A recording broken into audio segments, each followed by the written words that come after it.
What's up, everybody? Welcome back to the Live with Brandon Blakeney podcast. Of course, I'm your host, Brandon Blakeney, aka Brandon Lee TV. Back at it again with another banger, my friends. Y'all know the vibes. Kick back, relax, and come take a ride with me. You are now locked into the Live with Brandon Blakeney podcast. Here is your host, Brandon Blakeney. Kim Mulkey has established a championship standard at LSU, and they are not willing to settle for anything less than a title. In our locker room, there's 5 that have never been there. There are 5 players on this team that have never been to a Sweet 16. 5 players that contribute. And I explained to them, this is why you came here. We don't play to just get to a Sweet 16 at LSU women's basketball anymore. That's not that we take it for granted, but our goal every year is to just make a run and see if you can get to another Final Four and see if you can upset somebody you're not supposed to upset. We weren't talked about at all when we won it 2 years ago. So let's go see what we can do. Respect. LSU looked magnificent against Florida State, man. And I think, for me personally, Samaya Smith could be an X factor and a straight-up game changer, man. She came up with 20 points, had a big double-double, just played extremely well on both ends. Like, she was huge for this team. And with her development and her getting back to how she was playing pre-injury down there with Anissa Morrow, like, this front court will be solidified for sure. And we saw that as they dominated the glass, blocked shots, and got everything they wanted in the paint against Florida State. They also made things different from Tania Laston, who definitely still got her buckets. Let's not be crazy, but they definitely made things difficult. It was a long night for her. The defense was incredible as far as just forcing turnovers, forcing bad shots, and turning them turnovers into transition points at the next end. Kim Mulkey is standing on business. This is an absolute championship level program. This is a championship level team, and it should be championship or bust every season down in the Bayou. And I love how they looked against Florida State, though, man. Flau'jae Johnson looks healthy, 100%. Anissa Morrow walking double-double, doing what she does. Michaela Williams has been big for them as well. And also, man, we can't forget about the transfers. Miracle Shepherd, for one, is definitely finding her way. Miracle when we started because she had the stress reaction in her foot that set her back about 6 weeks. Well, we're moving on. And so she got behind. And she tried to play catch up. And when you try to play catch up, you try to do things quickly. And it just snowballs and you'll have a turnover. She has just worked her way methodically back to this point. She is a defensive, she just does good things defensively. She's very solid and sound. She never changes her expression. She never gets too high and never gets too down on herself.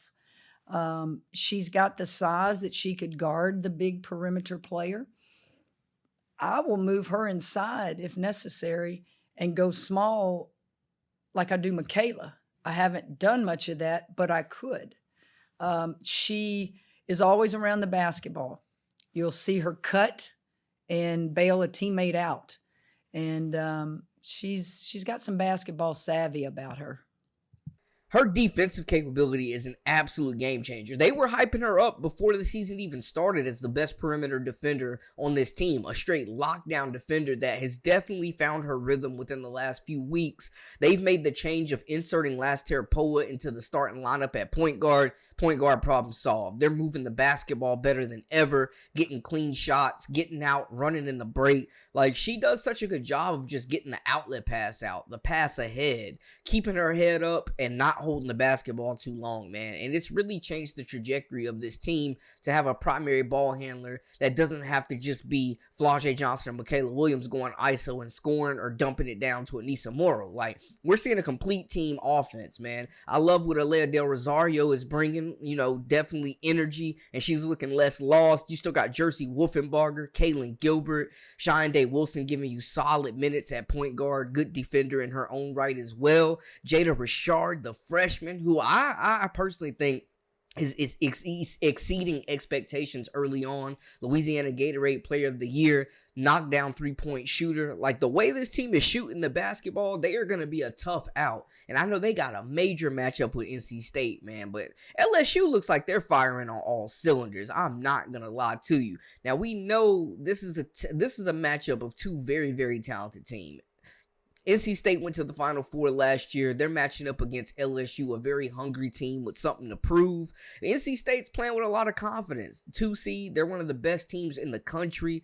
They've won a lot of ball games. Sanaya Rivers, Isaiah James, like they have a really talented backcourt. Zoe Brooks, like a bit of a 3-headed monster there. They've got some bigs that could give LSU some problems as well, like some good size, mobile bigs that really get up and down the floor as well. NC State's well coached. It's a veteran group who, like I said, is coming off a Final Four run. They're feeling like they want to get back to that Final Four. And to do that, they're going to have to go through LSU. But this is a team that both squads dominated by very talented guards that all bring a different skill set. You know, Sanaya Rivers, big point guard, can score it. Not a great shooter, so maybe they sag off of her a bit, but super skilled everywhere else. Good defender, gets to the cup with ease. Nice, decent mid-range game on her as well. Got the pull-up, stop, pop, pull-up jumper in the bag. But court vision, man, she is really the straw that stirs this drink for this group. And then you got Isaiah James, who's one of the best scorers in the country. Very, very underrated. One of the best guards in the ACC, hands down. Walking bucket, who has progressed and gotten better every year that she's been at NC State. Zoe Brooks has had some big scoring outputs. Zam Jones coming off the bench. Like, NC State's got some talent. So this is definitely going to be a very highly competitive game. I think it's going to come down to who takes smart shots and who executes and who takes care of the basketball the best. Turnovers haven't been a problem for LSU in this tournament so far. I love that the balance of the offense is really coming along for this group, and this is their time of year, man. Coach Kim Mulkey, you cannot sleep on her. She definitely raises to the occasion every March and really brings her team, rises their level and elevates their level of play too, man. This is a team that is dangerous, that has experience, that has been through some wars this season and previously in the NCAA tournament with Flage, with Anissa Morrow, with Michaela Williams, one of the best ISO players in the country. Don't get caught on MK12 Island. I'm just saying. But this is going to be a dogfight, and I'm expecting a really high-scoring game with very fast-paced offense and both teams looking to really push the pace. Well, we'll see how it ends up, man, but that is a wrap for us. Y'all let me know in the comments, hit me with them predictions and how y'all feel about the situation. That is a wrap for us. For all the latest and the greatest, of course, I'm your host, Brandon Blakeney, aka Brandon Lee TV. This is the Live with Brandon Blakeney podcast. Until next time, definitely follow us on social media too, at Brandon Lee TV as well. Till next time, we out.